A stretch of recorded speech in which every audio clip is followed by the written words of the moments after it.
Franz Wagner goes down. We'll talk about that, and we'll look at Sunday to finish off Week 7 players that you can stream in to maybe get one over the top in your matchup. Michael Bolton. Thanks, Josh. It's Michael Bolton here, and it's time for another episode of the Locked On Fantasy Basketball Podcast. Let's get to it. Let's get to it, indeed.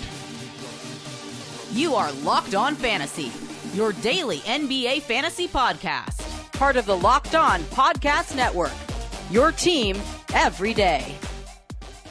Hello and welcome to the Locked On Fantasy Basketball Podcast, brought to you by Basketball Monster. My name is Josh Lloyd, and bye Felicia, and take Karen with you. I'm also the lead fantasy analyst at basketballmonster.com, and you can find me on Blue Sky at joshlloyd.bsky.social, on Twitter at redrock_bball, on TikTok at redrock_bball, and on Instagram at Locked On Fantasy Basketball. Today's episode brought to you by FanDuel. Start the season with a big return on FanDuel and get $150 in bonus bets if you win your first $5 bet. Thank you also for making Locked On Fantasy Basketball your first listen every day. We are free and we are available on all platforms, so hit the double bang and hit the thumb, and go to check Locked On Daily as well, lockedondaily.com, and that's where you can sign up, and you should sign up for your team's free favorite, or not their favorite, your favorite, the best newsletter for your favorite team. That sounds about right. Go and do that over there. So, we're going to provide some information here for all the taco leagues, all the double onyx, diamond, titanium, platinum leagues, and everything in between as we look ahead to Sunday, December the 8th, and try and work out what we're streaming in for Yahoo points leagues, ESPN points leagues, and category leagues. Let's do a couple. I am going to talk Franz Wagner in a second. Actually, you know what? Let's just do Franz Wagner now, because Franz Wagner is hurt. Franz Wagner has the same injury as Paolo Banchero. What craziness that these are not common injuries, torn oblique muscles. So two players on the same... There's a couple of instances of weirdness like this that I can remember. These two things happening. The two best players on the Magic, both suffering the same rare injury, torn oblique. Paolo had his weeks ago, and now Franz has got his. They say at least 4 weeks. We know this is not 4 weeks. A torn oblique is probably 6, maybe 8. It's a reevaluation in 4. That's my understanding of where we're going to sit with that. So we sit here on the 8th. So we're talking, like, let's say 15th, 20th of January, maybe around that time frame. It'd be my guess for Franz Wagner. I'll talk about the impact on it in a sec. The other ones that are weird in terms of those injury things is both Indiana Pacers backup centers tearing their Achilles. James Wiseman and Isaiah Jackson within like a week of each other. That was weird. The other one, which is not quite the same, but remember Al Horford tore his pectoral muscle and then missed a season, and then came back, and then like 2 years later tore his other pectoral muscle and missed a season? That's like an injury. Like, who remembers that injury ever happening to anybody? Yet it happened to Horford on both sides within a 2-year period. There's just, those things they're weird. They're weird. These are not common injuries. It's not like, oh man, this guy sprained his ankle instead of this guy. Or what are the odds of Keyshawn George and Corey Kispert both spraining their ankle? Yeah, they're pretty bloody high actually. But tearing your oblique muscle, that's unlucky, man, because this team was cooking without Paolo. They're in the bloody quarterfinals of the NBA Cup, and now they've got no hope. I don't think. The question you're going to have is, who's the ad? Who's the ad, Josh? Who's the ad? Who's the ad? And sometimes the answer is nobody. There might be somebody, but I'll be honest with you, there could be 7 blokes here. It's one thing that I'm confident is, Jalen Suggs is the team's best player by a million miles now. He is going to take a lot more shots, and that could be very risky. It also might mean he does less defensively, so be aware of that. But he is going to take a lot more shots. And I'm going to read out a bunch of names to you that I think could all have value. Goga Bitadze is able to maintain value now, because and that's the other thing with this, is Paolo could be back in a week. And if Paolo is back in a week, then any of these ads that you make speculating for the value or the absence of Franz Wagner, they disappear, and we're back to the exact same spot we were at now. So Paolo is not out for 4+ weeks, and it is easy to go, well, okay, Franz has now got this oblique issue torn, and that's unbelievable. But then Paolo's just going to slide back in, and he's going to take Franz's minutes and Franz's shots, and then whoever you've got on your roster right now for the Magic are the same guys that have value. It's a little iffy playing Paolo with the 3, but I think they will do that once he returns. And that helps Goga, it helps Wendell Carter, it helps give Mo Wagner those minutes off the bench, and basically we're at the similar spot that we're at now. if that is what indeed happens when Paolo is back in maybe a week. So remember, any move that you make to go and scoop somebody of the Magic is probably going to be cut down in a week, 10 days, 2 weeks max. What do? Suggs is going to start, KCP is going to start, Goga is going to start, and Wendell Carter is going to start without any question. What they do at the next spot, there are a number of different options. But remember what they have lost. Paolo and Franz are the number one usage players, shot-creating players. And there are not many players on this team that do that. In fact, the only guy really who can do that on this team is a man that doesn't play, and his name is Cole Anthony. But can you start Anthony, KCP, and Suggs together? Maybe. Cole Anthony has, I think, by far the highest upside here, but he also might be just so far out of their plans they don't play him. They could also start Tristan da Silva, who's the guy that started in place of Paolo Banchero initially. And we saw that he did nothing. He's not very good at this point. He might never become good. I've got no idea, but he did nothing in his time as a starter. So he could start at the 3. What else could they do? Could they start Jonathan Isaac? Well, it's easy to say, well, okay, now this gives Isaac a chance to play 27 minutes. I think the reason Isaac's not playing 27 minutes is not because they don't want you to, it's because he can't. Now, of course, if John Isaac plays 27 minutes, it's the easiest pickup of all time, and you'd love that, and you just go with it. But I'm not sure that he can do it. They could start, out of nowhere, Caleb Houston. They've done that in the past. He plays 0 minutes currently. The guy I actually really want to see, who's the size, who's got allegedly some shot creation upside, is Jet Howard. We haven't really seen anything out of Howard. He's had some moments of a 10, 12-minute a night role. I think he's a significantly better option than Tristan da Silva. He's younger than da Silva. So he's one to watch. You think you probably get a few more shots out of Mo Wagner, but he's not going to start. You could get Mr. Black in the starting lineup. That's true. But a Black, Suggs, KCP, Carter, Badadze starting group, who's shooting it? That's always remember, I don't think Black is very good. I don't think Black is going to become very good. He might be, and he's definitely improved this season, but I'm still not overly enamored. I'm trying to see who else could they start in this spot? That's probably it. It could be Isaac, it could be Black, it could be Cole Anthony, it could be da Silva, it could be Howard, it could be Houston. The guys that would be interesting. If Isaac starts, it's him. If Cole Anthony starts, it's him. If Tristan da Silva starts, don't care. If Jet Howard starts, maybe a 14-teamer. If Mr. Black starts, maybe, but probably still more 14-teamer. And I think that's just a weird fit. And all of this could just die within a week. So I think in general, as a general rule, look, if Goga Badadze and Wendell Carter are available, go and add them. All right, add them there. That's fine. If you want to take a crack at someone, Isaac or Cole Anthony is probably where I'd go. On extras, you want to go to Jet Howard, I think, and then Anthony Black sits in the middle. But I think, given this might be like a 10-day scenario, which there's no games on. The Magic have, after Sunday, there's 2 games next week, and then we've got the 2 games off on the Tuesday, Wednesday. I think a lot of this is just going to be, don't bother with it. I think that's it. Look, KCP, he's not rostered in many spots. Cool, you want to try him? No worries. But this is not a long-term thing. Do not get yourself confused and think because Franz is out long-term that there is a long-term pickup here. There is not. It is the same situation that you have right now that is going to be persistent for 4 weeks as soon as Paolo is back. Now, I don't know exactly when Paolo is back, but I do think he is back really soon. And you honestly might get 4 games missed from the Magic with both of those guys out. That is it. And is that enough to say, like, hey, let's try da Silva or Anthony or Black or Houston or Howard or Isaac? I don't know. Grab Goga, grab Wendell, try Isaac, Black, Anthony. I've got to say it in that order in case I say Anthony Black and you think I'm talking one person. I'm talking Cole Anthony and Anthony Black, Mr. Black in that spot, and Jet Howard for deeper leagues. But overall, I think it's going to be one of those ones where nothing really shows itself. They need creation and usage, and that is Howard and Cole Anthony. They're the only real guys who can do that. And it's going to be way more touches from Mo Wagner in the second unit. And I think that's where we're going to sit. I think it's going to be very messy. And I think you are talk about the multi-sided die.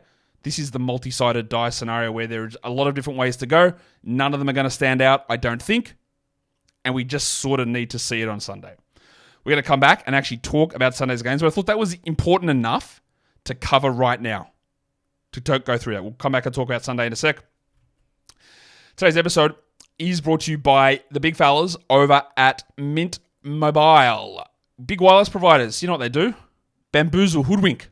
They lead us astray. When you go to the store, then you come home and you check your first month bill, well, that price, that's just different. You go, what is this? That's not what I thought. Why am I paying this excessive price? With Mint Mobile, you don't have to worry about those sort of gotchas ever again. When Mint Mobile says, they actually, is this what they do? Do they stand on business? I guess they do. $15 a month when you purchase a 3-month plan. They mean it. That is what they say. That is what they mean. So don't worry about these overpriced wireless plans. Mint Mobile is here to rescue you with their premium wireless plan, and it starts at $15 a month. High-speed data, unlimited talk and text. It's the nation's largest 5G network as well. Use your phone. Cool. Import your contacts. Cool. They're all there. You don't have to worry about any of that other stuff. Get rid of those overpriced wireless plans and get 3 months of premium wireless service with Mint Mobile for $15 a month. To get this new customer offer and your new 3-month premium wireless plan for just $15 a month, go to mintmobile.com/lockedonnba. That is mintmobile.com/lockedonnba. Cut your wireless bill to $15 a month at mintmobile.com/lockedonnba. $45 upfront payment required, which is equivalent to $15 a month. New customers on first 3-month plan only. Your speeds are going to get slower, over 40 gigabytes on the unlimited plan. Additional taxes, fees, and restrictions apply. See Mint Mobile for details. All right.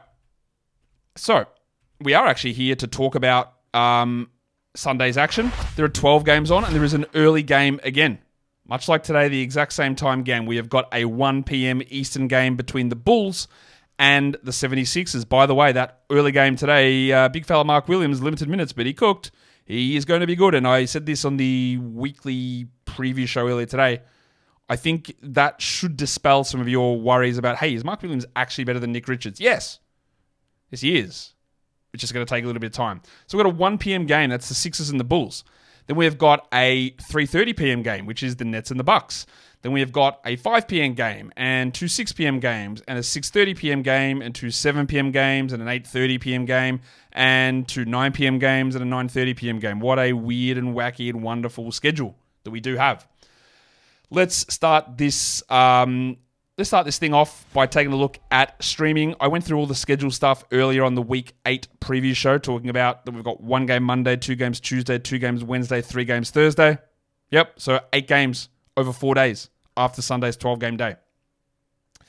So let's talk about Yahoo points streaming on Sunday. It is, as always, there are going to be people who always have these questions, and I cannot answer these for you. So I'm like, man, you didn't even say Marcus Smart was a stream guy. Should I not add him? That's not what this means. I have to have certain cutoffs is what I do.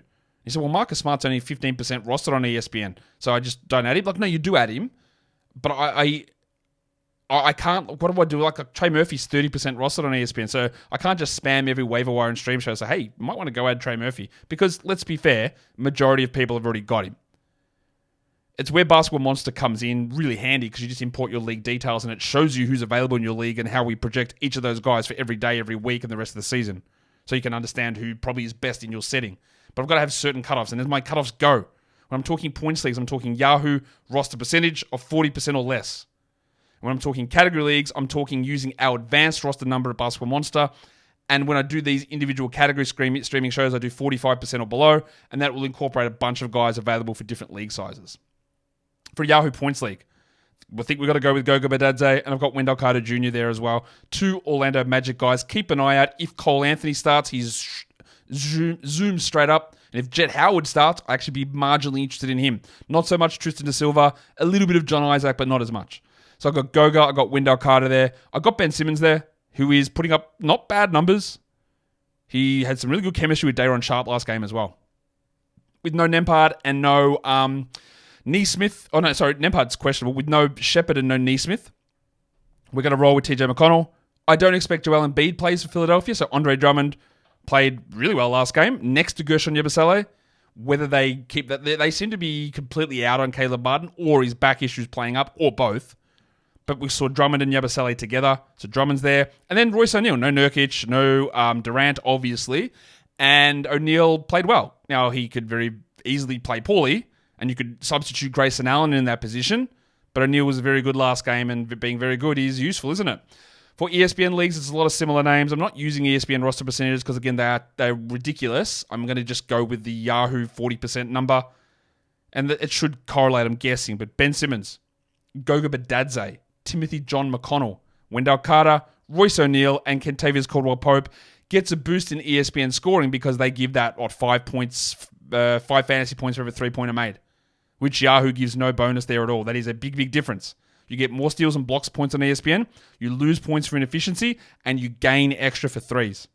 And so KCP jumps up. He's not as good of a points league guy, but he is going to have to take more shots because there's no Harris, no Banchero. Harris, why did I start with him? No Gary Harris, no Paolo Banchero, and no Franz Wagner for the Magic for tomorrow's game. Who do they actually play tomorrow, the Magic? The Suns. Okay, they're at home. The line I've got here says they're 7-point favorites. That's curious. I wonder if that's actually accurate. We will go and have a look at this, and maybe, you know what? That's a good little segue, and I wasn't going to do that now, but we'll do it now. We'll come back and we'll talk about category league streamers. But today's episode is brought to you by FanDuel Sportsbook. Start the season with a big return on FanDuel with America's #1 sportsbook. It doesn't have to be the NFL. It can be, but it can just be the NBA as well. If you bet $5 and win that first $5 bet, you get $150 in bonus bets. That FanDuel Sportsbook app gives you everything that you need to place those live bets, and it's all in one place. All of the live stats, all the live play-by-play data. It is data. It is all there on the app in the one spot where you're placing those live bets. But that does give me a little bit of an interest. Like, what about that Orlando Magic game? What did they do with the odds on that game? Have they updated it? Let's take a look. All right, let's take... Do we think that the Magic are now going to be still favourite against the Suns?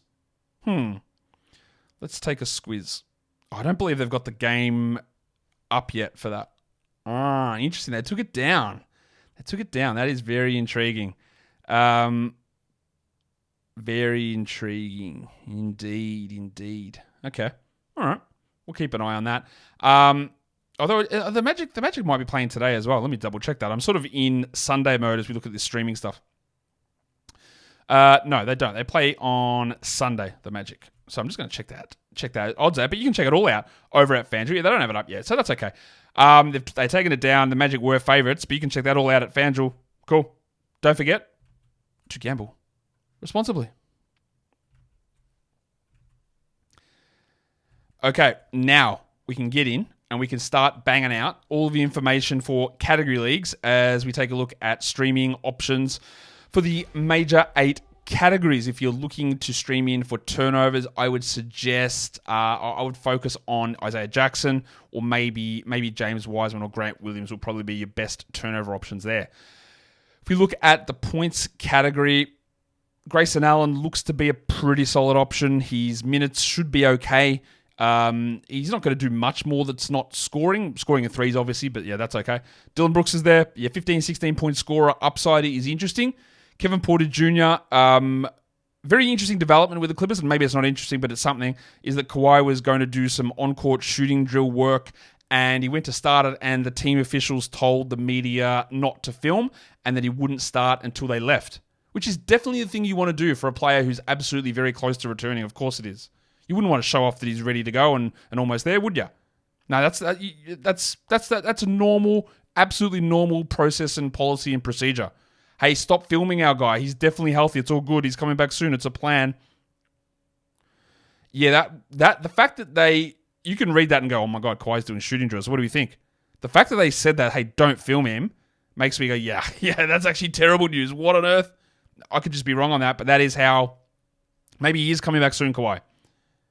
But me seeing that makes me go, absolutely not. What is that? That is not good. That is not good news. Anyway, Kevin Porter Jr. looks like he's returning. So he's a points upside player. Obi Toppin's actually been playing quite well. I do not trust it for a single second as we move forward, but it's worth a look. Joshy Green is there, who does just get opportunities, but this is, again, more deeper league stuff. And then Jalen Wilson. Also, remember, though, on Sunday there are 12 games on. So you might not actually have a streaming ability. I say all of this. You might not have it. It's a very busy Sunday. For threes, a lot of the same names translate across. Grayson Allen is there. You got Dunkie Robinson, who has been starting, but not always playing starting minutes. You got Jet Howard, which is a little sort of maybe he's 20 minutes and he has 2 threes and he has 8 points. He could have 15 points with 3 threes easily. I just don't know what direction they're going to go. He's a little bit of a double onyx diamond titanium platinum upside guy. Because it's not about who's the next guy up. It's like, can anybody do something to generate a shot? And I'm not sure that Jet can, but there are other players where I know you can't. AJ Green and Gary Trent, it's the just the Milwaukee combo there. You don't know which one's going to pop off. They could both get 3 threes. We've seen that before as well. And then Slam and Sammy Merrill in Cleveland. He's a guy that's almost exclusively a three-point shooter. For rebounds, the big avocado, Andre Drummond. This is what he does. He doesn't really do much else, but that is what he does. You got the cockroach Mason Plumlee. They could go with Osa Ighodaro, but I do think it'll be Plumlee to match up with Goga, so he's a useful option there. Kevon Looney is, I'm guessing, going to start for Golden State as they continue to try and shoehorn Jonathan Kuminga into something, and I don't believe that'll last long term, but absolutely, if you want to try Kuminga, do it. I don't believe in him long term. I don't think Steve Kerr, I know Steve Kerr doesn't, and I don't know how long the Draymond Green, Draymond Green coming off the bench is like, hey, this is still one of the best defenders in the NBA that holds everything together. Let's limit him so John Kuminga can go out there and make terrible decisions game after game. We'll see. Kevon Looney is going to be a pretty solid rebound guy. Ben Simmons is a good rebound option. Then you got the big fella Day'Ron Sharpe. Now, that's not going to be a double-digit upside rebound player, but 6 or 7 boards in 17 minutes is definitely definitely possible. He's an elite offensive rebound guy, and that's what he does. And now he started to shoot some threes, so let's watch him. And there's Brandon Clark. There's no Zach Edey. Clarkey can do that. Of course, there is the big fella James Huff that can step in too, but Clark has been the guy getting the majority of those minutes the majority of the time. For assists, it's actually an interesting day for assists where there are some options that are sort of popped up, and you don't normally always get that. Ben Simmons is available. He could easily have 8. Easily. I'm expecting that Malcolm Brogdon doesn't play in Washington. I don't know about Kispert. I don't know about George. And I'm also expecting that Kuzma doesn't play. So I think we're going to get pretty good Bub Carrington minutes. He might get 5 assists. He might have 6. He might get 8. He might have 3. But there's a wide enough range there for Carrington that I do like him as an ad to see where we go. Because of the unknowns in Orlando, you could look at Mr. Black. Anthony Black could have 7 assists if he starts very comfortably. He doesn't know really how to score on his own or self-create shots, but setting guys up, maybe that changes a little bit of Jalen Suggs' role there as well. So Anthony Black is a very good assist option. Kevin Porter Jr. can get you 5s and 6s coming off the bench for the Clippers, and there's 2 that go really deep. One of them is Jared Butler. If I expect Kuzma, George, Kispert, and Brogdon all out, Butler might play 18 minutes and get 5 assists. The other one is KJ Simpson, because Vasa Micic is starting for the Hornets, but he did sort of tweak his ankle towards the end of that game. So keep an eye on KJ Simpson. Because if KJ Simpson has to start, and that is distinctly possible, you might get 8 or 9 assists. But Micic might be fine, so there's nothing there with Simpson. But KJ might find himself in a larger role. Steals. Probably one of the easier, along with threes, easier categories to stream in. There are 2 guys at the top of that list who are 5 steal upside players, Chris Dunn and Haywood Highsmith, and both of them are starters. They're not going to do a huge amount else, but they have had occasional offensive outbursts. Andre Drummond's a great steals guy as a big man. Jarris Walker, hello. He's a good steals guy. He's bad at nearly everything else, but if he gets 20 plus, you can get 2 to 3 out of him. Bub Carrington, just through minutes, I think is worth looking at. And Gary Trent's a 3 steals guy too. So there is actually quite a bit of steals action that is available off the waiver wire. And there are a few blocks guys, and nearly every one of these players is just available everywhere. Jay Huff. Yeah, I don't believe Jay Huff is a 12-team league must-hold player, and I haven't at all, really. There's a period of time where he was doing some interesting things, but you can't rely on a 15-minute-a-night player. But if you're looking for a guy who might pop up with 3 blocks, well, here you go. Same with Mo Bamba. You want 2 blocks? Bamba will do it in 15 minutes. He's terrible at most other things, but he can do that. Another one who's available everywhere. Matas Buzelis. I don't think that Patrick Williams is playing. I wish that we just get 25 of Buzelis, and we're not there yet. I do think there will be a period at some point this season where Buzelis is playing 30 minutes and rolling at top 100 numbers. It's probably a long way away, but a 3-point shooting, shot-blocking guy whose percentages are actually way better than you would have thought is interesting to me. KJ Martin's been getting minutes over Caleb Martin. Played 30, I think, off the bench, and he is a shot-blocking guy. And he was absolutely pitiful last season after some really good moments in Houston in previous seasons. But he's actually looked way better this season. It's very interesting.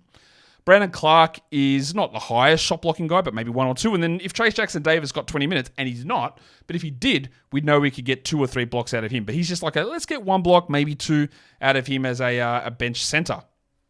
For field goal percentage, Trace Jackson-Davis is there. That is the thing that he does. He gets good numbers in that field goal percentage category. Same with Ben Simmons. He's not going to be taking difficult shots. That's not what he does either. Kevon Looney, Obi Toppin's probably the best volume option there out of those guys. Marvin Bagley, I don't know what Washington's going to do. They started Bagley last game. It could be Valanciunas. It could be George if he's back. It could be like a random Rashawn Holmes. So I don't know. And Alex Sarr also dealing with an injury there in Washington. So there are some opportunities for Bagley to be a 60% guy, and he's going to take some shots. And the last one there is Andre Drummond. Not that Drummond's been any sort of value option in terms of his field goal percentage this season, but there's always the possibility that something comes. That's what she said. All right, let's look at free throw percentage, and we can wrap this big fella up. Grayson Allen, Bryce Sensabaugh, and whatever other random Jazz players are there, Sfima Hayaluk or Johnny Juzang, depending on the absence or presence of Jordan Clarkson and Larry Markin and other guys can get bumps there. Jalen Wilson, who has been getting minutes, but has been trash in nearly every game, but he can have the random 6 or 7 free throw attempt outburst. Amir Coffey, he's pretty good at free throws. Whether he takes many of them is still up in the air. Duncan Robinson and Dylan Brooks. Not as easy a category to stream in. Grayson Allen's probably the best option, but he really doesn't draw many at all. And that, guys, is a random Sunday preview. Not random, well, it's actually just Sunday, but with some extra stuff thrown in with a whole section about Franz Wagner there at the beginning of the show. It's frustrating that you have to cop that injury. I know that. Hey, if you've got Franz Wagner on your team, I do commiserate with you. Hit maybe the thumb up on this video as a way to cope. Nah, just it sucks, all right? But just be overly cautious of over-indexing yourself, thinking you're getting a big long-term value play when it might be 3 games before Paolo's back, 4 games. And then everything goes back to literally how it is now. And then you're not interested in Anthony Black or Cole Anthony or bloody KCP. You're not interested in those guys because it's just not going to happen. And we've seen that not happen for all this time. All right, what you need to do, though, is, keep being you. Keep looking to improve. Do the good things. Acknowledge the good things. You did something good today.